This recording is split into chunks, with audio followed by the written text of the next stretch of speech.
从今年开始，我们35岁以上的未婚女生是不再接受了。就这个群体其实是一直各 Starting 大 this year, we will no longer accept unmarried women over the age of 35. This demographic used to be one of the key target client groups for major dating and marriage agencies. However, after careful consideration, we've decided to stop serving this group. On one hand, it's very difficult to help them find a suitable partner. The communication and service costs are extremely high. Sure, people in this group can easily afford to pay $6,800 to $9,500 USD. That's not the issue, but we know very clearly it's incredibly hard to provide a service that they will be satisfied with. As a company, we have our own standards. Even just the basic professionalism has to be maintained. So we'd rather not take this portion of the money. The bigger reason is there are simply very few men left who are willing to date women in this age group, unless they are open to considering divorced men. But even men of the same age as these women often don't want to consider dating them. So in the end, we decided, let's give up on serving this group. 到了我这个年龄，其实没有结婚，挺痛苦的。At my age, not being married is truly painful. I'm so scared. I really don't know what to do. What I fear the most is that this deep inner fear keeps me up all night, unable to sleep. Am I really destined to grow old alone for the rest of my life? Right now, I don't even dare interact with men. I'm scared of relationships. I've been deceived too many times before. That's why I now have a fear of intimacy. It feels like I'm different from everyone else. A little abnormal, yet also completely normal. Sometimes I get trapped in overthinking. When I want to do something, I get obsessive about doing it perfectly. But I've come to realize that, as one person alone, my power is very limited. Still, I'll keep going. I'll keep testing myself. 我89年36岁，没结婚没孩子。今年是闰6月，马上要37岁了。I'm 36 years old. Unmarried. No children. This year, it's already June. I'm about to turn 37. No one contacts me anymore. All my friends are already married. Even though we live in the same city, we haven't seen each other in years. My phone stays completely silent every day, even when I'm holding my phone all day long. Besides food delivery and advertisements, there's almost no one who reaches out. While being alone may feel comfortable and free, it's also deeply, deeply lonely.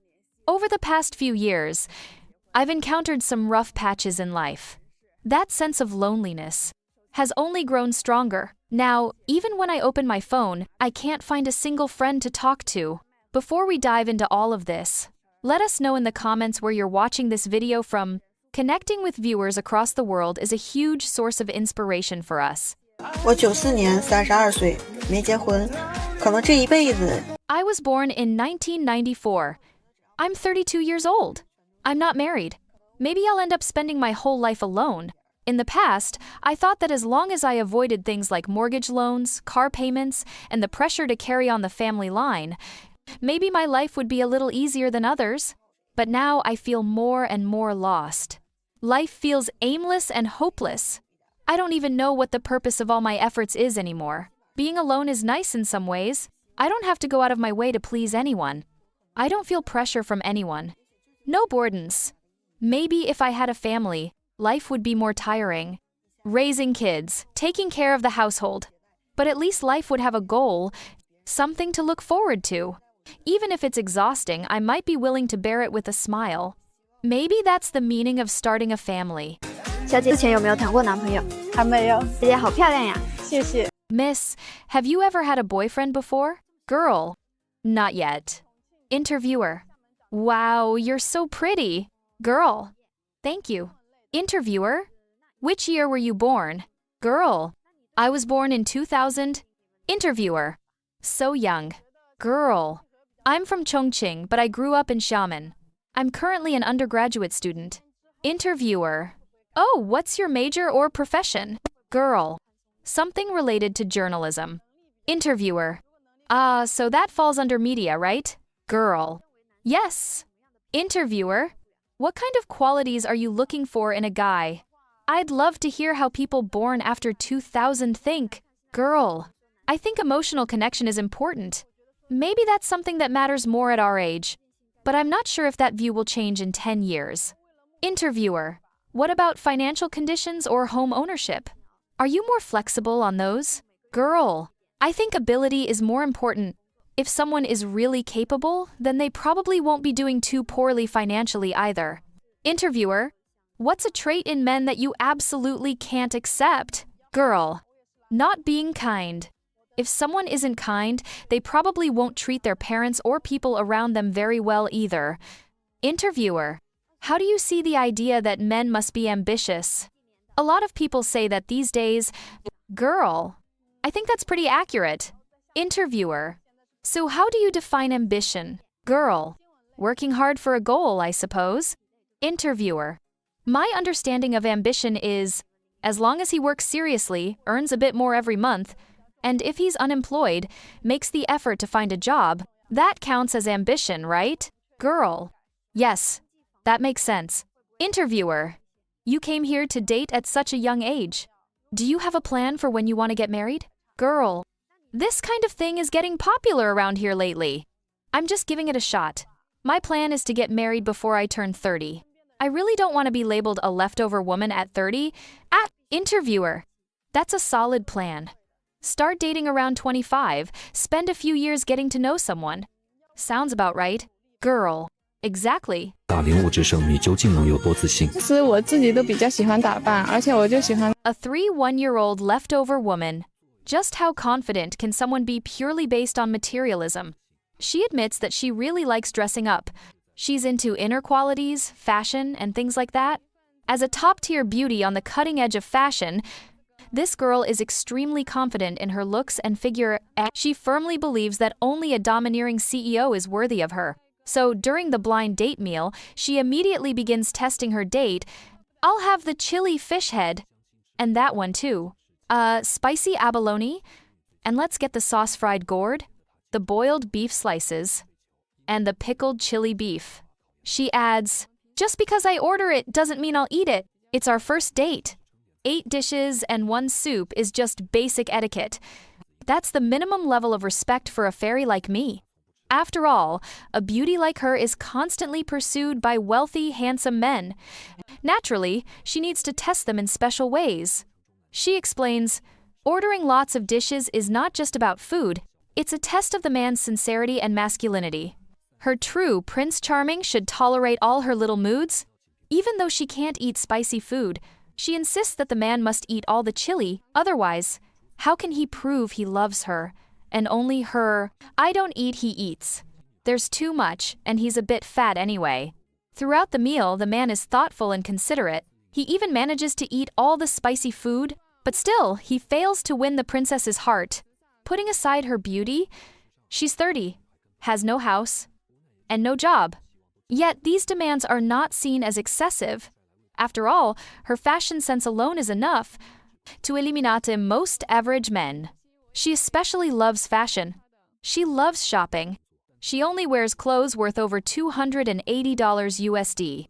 Anything less is an insult to her looks and figure. She then states, her partner must take her shopping every week because her appearance represents the man's social status. In addition, her partner must also have a fashion sense. I hope my other half also pursues fashion and beauty. But these fashionable, expensive clothes are not something she can afford on her own. So she has no choice but to place all her hopes on her future partner. He must be a wealthy, successful man who will help her pay off massive debts from clothing purchases. Thus, her partner's career is also extremely important. I hope he has strong ambition. I will do my best to help the man I love. She doesn't have a job herself, but she claims to have unique business sense, and enough to help a CEO run his company. Soon, she meets her first blind date. But right from the start, she asks him about his income. So what kind of work do you do? How much do you earn per month? When she hears that he earns over $1,400 USD month, she's finally willing to continue talking. Then she announces, once they're in a relationship, she'll bring her parents to live with him. Therefore, his house must be at least 2,150 square feet to accommodate 5 or 6 people. When the man shows signs of discontent, and especially because he didn't bring any expensive gifts to the meal, she loses it. He didn't show any gesture. He's so stingy. She simply can't believe that a man making over $1,400 USD month could be this stingy. Compared to the domineering CEOs she sees in dramas, this guy was a huge disappointment. So she resolutely turns and walks away. In reality, this woman is not only materialistic, she hasn't taken a hard look at herself. She's addicted to toxic chicken soup philosophies and constantly complains that her Prince Charming hasn't arrived. But what she doesn't realize is her own mindset is the real reason she can't get married. If you're still watching, comment 1, so I know you're still with me. 哎，我发现女生年纪大了，没有结婚的情况就是容易很焦。 Sigh.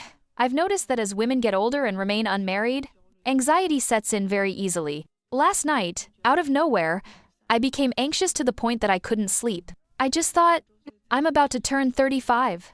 At 35, even finding a job is hard, let alone finding a partner. After 35, you're labeled an advanced maternal age, or even high-risk pregnancy. A while ago, my dad introduced someone to me. He's from our hometown too, and he also works in engineering, a state-owned enterprise. Something like China Railway 8th Bureau or one of those, but he works in Guangxi. The company is based in Shenzhen, and he's doing a project in Guangxi. After evaluating it, I felt it was just too far. After all, I'm in the Jiangsu Zhejiang Shanghai area. I just want to find someone nearby. Or at least someone from our hometown Shaanxi. I mean, how am I supposed to build a relationship with someone all the way in Guangxi? My dad and them are probably too anxious. They feel like, as long as someone is suitable, no matter where in the country, it's fine. My mom even called me and said, "You should talk to him seriously. I did a fortune reading for you today. If you date this guy, it'll work out. But honestly, I really dislike blind dates. It feels so awkward to meet someone when both sides are so clearly goal-oriented and don't know each other at all." When my dad introduced this guy, he even asked for my resume. I was shocked. Like, what? He wants a resume. But thinking about it now, it makes sense. People don't know each other. It's just a simple self-introduction to help filter the options. Adults do that. It's all about screening. Finding a partner really is stressful. I don't even know what I just said. I guess I'm just a little anxious. 这年头找个上门女婿比登天都难呀，爸妈这边已经敲定了。 These days, finding a live-in son-in-law is harder than reaching the sky. My parents have already made it clear. The man must marry into our family and take our surname. At this rate, if I can actually get married in this lifetime, it'd be a miracle. Now you all know why I haven't been able to get married, right? Looks like I really have to break free from my parents' control. Nowadays, there's no such thing as a woman who can't get married. Even women in their 70s or 80s can still find someone. As for the standards for a live-in husband, my parents have made some adjustments again. And when I heard them, I was stunned. I won't hide it anymore. Let me tell you, and maybe you can give me some advice. First, age. I once considered marrying a grandpa born in the 72nd, 82nd, or even 92nd, just to spite my parents and say, fine, I'll live a pitiful life. But no, they now want someone younger, preferably under 40. Anyone over 40 is now off the table, mainly for the sake of appearances. Too old is hard to introduce to others. Height, taller than me, about 7 meters. 5'7" is fine. Close enough is okay. After all, being tall doesn't fill your stomach. Education. No hard requirements. After all, a diploma doesn't equal capability. Ability is more important than degrees. As long as he can write 1, 2, 3, 4, 5, that's good enough. Income. Let me clarify. I'm not looking for a rich man. Best if he has no car, no house, and no savings. Why? Because the chance of a wealthy man agreeing to be a live-in husband is basically zero. Poor men might be more mentally prepared to marry into the woman's family. The poorer, the better. The more broke he is, the more I'll like him. Marital history. My parents say, preferably divorced with children. They've really thought this through and I agree. After all, I'm not young anymore. What if I can't have children in the future? I need a backup plan. If I truly can't give birth, then at least we can count on his kid to care for us in old age. But don't worry, my parents also said, we won't mistreat his side of the family. Everything that should be given will be given, but don't even think about asking for things that shouldn't. That's it, no other demands. With these standards, anyone who can join our family would be truly blessed in this lifetime. Anyway, best of luck to my parents. May they find their poor son-in-law soon. 80男生会比大龄女生更惨。我认识了一个快 20th of 30岁的男。 August. In the future, men might have it worse than leftover women. I know this guy. He's almost 30. He doesn't have any spiritual or emotional support. His one passion, motorcycles. So he bought a motorcycle, rode it for half a year, got bored, sold it. Then bought another one. Then he bought a computer. Spent over $800 just to play games with his friends. Whenever his friends call him out to eat, he goes no matter what. He never says no. They call him to play soccer, he goes. No excuse, no filter, not like married guys. At least they can use their wives as shields. Sorry, my wife won't let me go. Or I have to stay home with the wife. Perfect built-in excuse. After work, he goes home. But what can he do at home alone? Plays video games. Watches movies. Not even a single person to talk to. So, tell me, isn't that just tragic?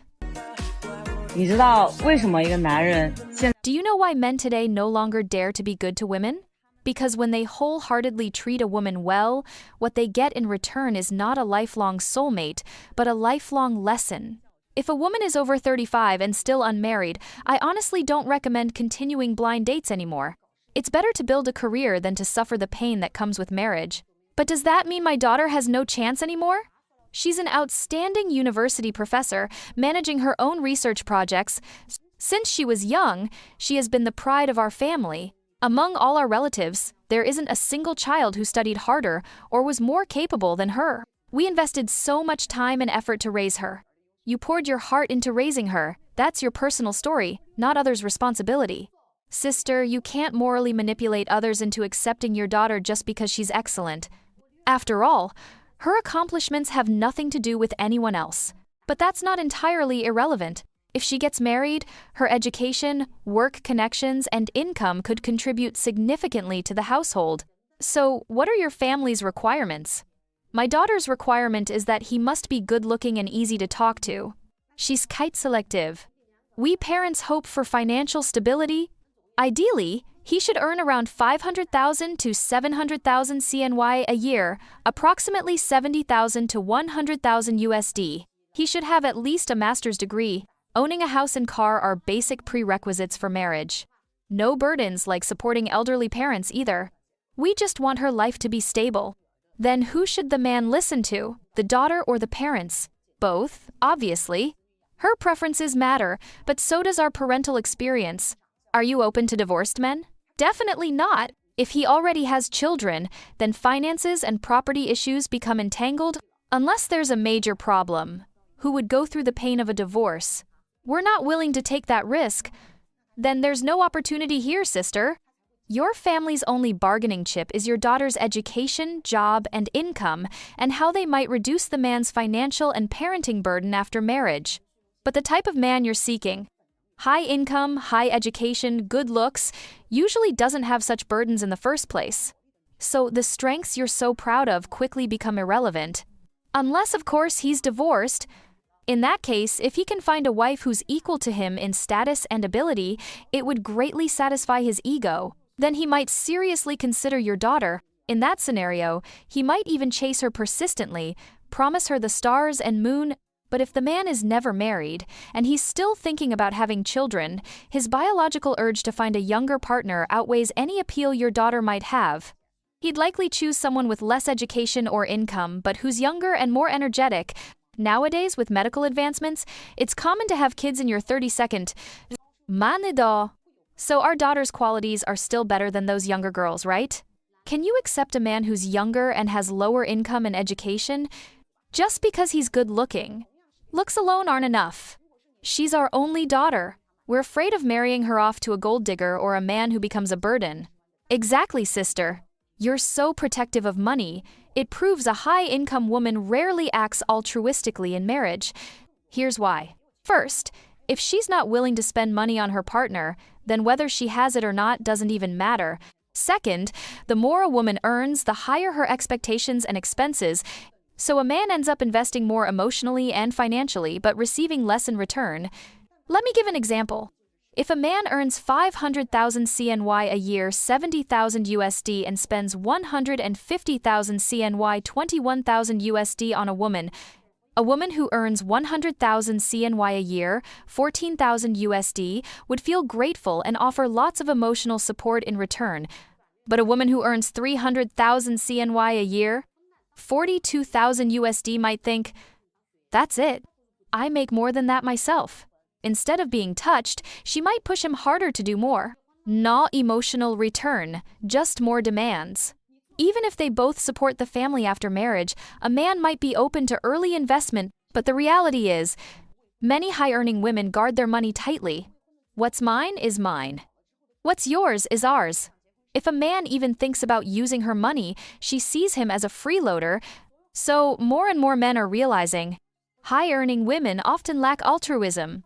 But a beautiful young wife? That's real and visible, easy on the eyes. And women don't come cheap in marriage either.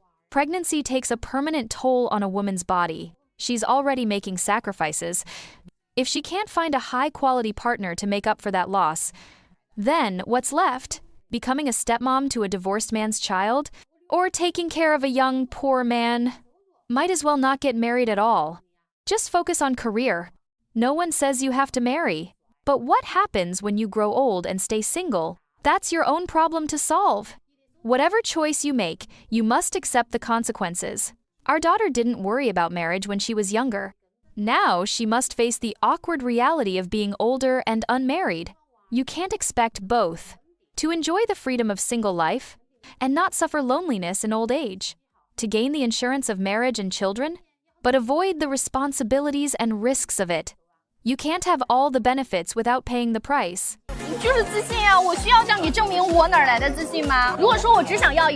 You're confident. Why should I have to prove where my confidence comes from? If all I wanted was a child, I could just go to a fertility clinic and choose one. There's no need for a husband. So, what's your situation? I was born in 1990. From Inner Mongolia. I've settled in Hangzhou. I own property and a car here. I even own property outside the city. I work in traditional Chinese medicine and wellness. I don't want a man more than 5 years younger than me. He must have at least a bachelor's degree and be at least 1.73 meters tall, because I'm 1.63 myself. His monthly income should be between 10,000 15,000 CNY, around 1,400 2,100 USD. Preferably, he's from Hangzhou, because that would make it easier for my parents to help us raise a child. He doesn't need to own a house himself. As long as his parents have one, that's enough. Each month, I'll give him 3,000 CNY, around 420 USD, as pocket money. You think 3,000 is enough to support him? Haha, enough to raise a little brother. No. This isn't about financially supporting him like a dependent. If we love each other, maybe it won't stop at 3,000. I'm not using money to belittle him. So, you're willing to bear the financial burden of the household, Sintu Sinchtain. No, raising a child is a shared responsibility. It's not just mine. If all I wanted was a child, I'd just go to a clinic. Marriage should be based on love. Then why not find an older man? Older men with good bodies are really rare. I see. So physical fitness matters. Of course it does. What's your minimum income requirement for a man? At least 30,000 CNY a month, 4,200 USD/. Do you think Hangzhou men would be interested? Well, many locals prefer to marry locals. Their families often help with housing. If a guy's family only owns one home and his parents live there, then we could live in my home after marriage. I saw you online recently.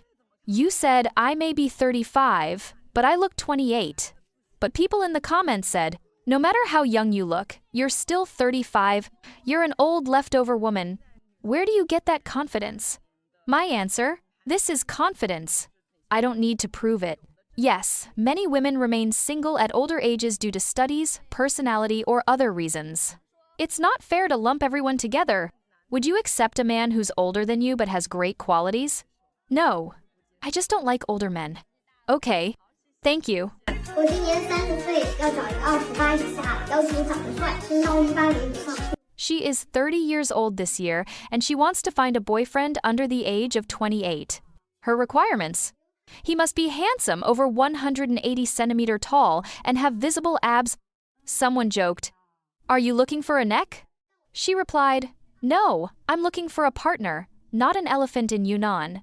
She emphasized that she doesn't need him to spend any money on her. In fact, she's willing to give him $2,800 USD every month. The interviewer seemed surprised. "You'd really give him that?" She confirmed, "Yes, but I require that he graduated from a 211 university and holds at least a master's degree." "That's a bit difficult," someone said. But she insisted, "Without that education level, how can I arrange a job for him in my family's company?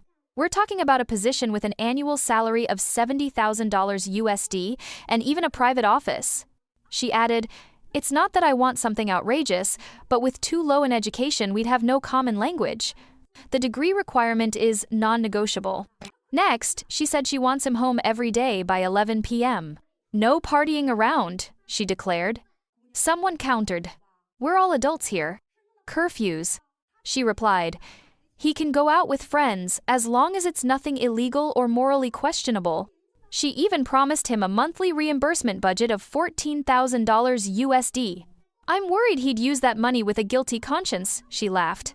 She also expects him to contribute to buying a house at least one unit, not smaller than 150 square meters. "If it's too small, I won't be comfortable living in it. Isn't that a bit too demanding?" Someone asked. "Given Shenzhen's real estate prices, how can someone that age afford it?" She explained. "He can just pay the down payment. I'll cover the rest." But she insisted his name must be on the deed. "I'm not lacking for a house, I just want to see his attitude. If he's really serious about me," she added, "I'll even buy him 2 more apartments after marriage, consider it his personal savings." Someone observed, "It seems you're not after his property at all. What you really want is his attitude and ambition." She nodded, "Exactly. It proves whether he has drive." When asked if she had any more requirements, she replied, "That's it. Do we have anyone that matches this?" The matchmaker asked. She glanced over and responded bluntly, "Your son. He's not worthy." In China today, more and more young people, especially urban women, are setting sky-high standards for marriage, treating love as if it were an investment contract. But behind this bold confidence lies a troubling reality. According to China's Ministry of Civil Affairs, the number of marriages has plummeted from over 13 million couples in 2013 to just over 6 million in 2023, the lowest level in nearly 40 years. In a society where marriage has been commercialized, where the criteria for a partner include degrees, wealth, or even six-pack abs, many are missing out on the chance to build a real home. Unrealistic expectations are pushing people into isolation and depression. The higher the standards, the lower the empathy. And that's why more and more people are beginning to realize what we truly need is not a perfect person, but a companion who values family. China Social Trends aims to bring viewers back to sincere traditional values, where families are built on love, understanding, and the strength to weather life's storms together. In a modern world full of temptations, a stable society still depends on stable families. Marriage is not a playground for the rich, it is a place of return for those who know how to love and sacrifice. Let's not allow materialism to make us forget the simplest truth. True happiness comes from the heart, not the wallet. China Social Trends will continue to walk with you in uncovering the reality behind the glamorous facade of modern Chinese society. Do women have the right to set high standards in love and marriage? Or is it a reflection of delusion and materialism? If you're a man, would you agree to such conditions if she's beautiful and wealthy? If you're a woman, what do you believe truly makes a man stay with you for life? Drop your thoughts in the comments. We value every perspective. Don't forget to subscribe so you won't miss our most eye-opening and honest videos from China Social Trends. Thank you for watching. We'll see you in the next video.